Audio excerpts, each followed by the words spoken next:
And I grew up as a young child in the 1960s in Ireland.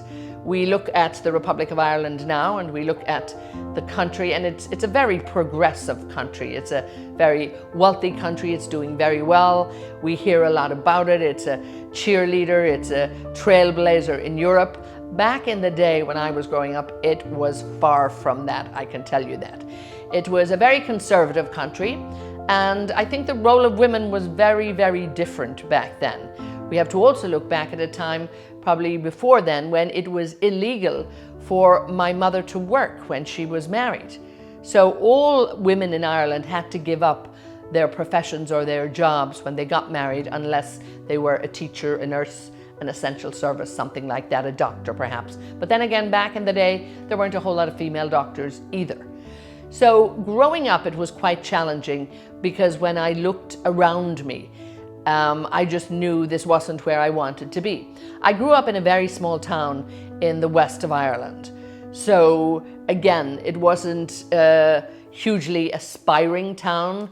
The energy around there, you know, while of course people did a good job and they had a good business and everybody did their best, there wasn't that great sense of huge international achievement perhaps. Now, I suppose as a child I was always very curious.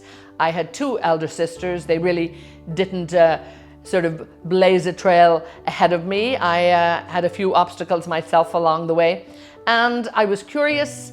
I was quite objectionable, I suppose, if I was a bit argumentative. I loved a good discussion, and there were often times when people would come to our house.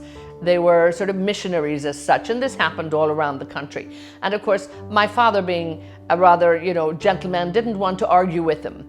So, and of course he would have no interest in talking to them as well. But what he would do was he'd come in and tell me there's somebody at the door to see me, to which I'd be very curious who that would be. And sure enough, probably I might emerge a half an hour later, even more, having dissuaded them, and they probably would never come back to the house again, because I would get into a full discussion and argument with them. So that was a funny memory when we think about things like that. There were 5 girls and 1 boy in our family, and quite honestly, the expectations for all of the girls was nothing elaborate. I went to an all-girls school, of course. That's what, and still to this day, there are all-girls schools in Ireland, and it was a good place to go. There was good energy among people there.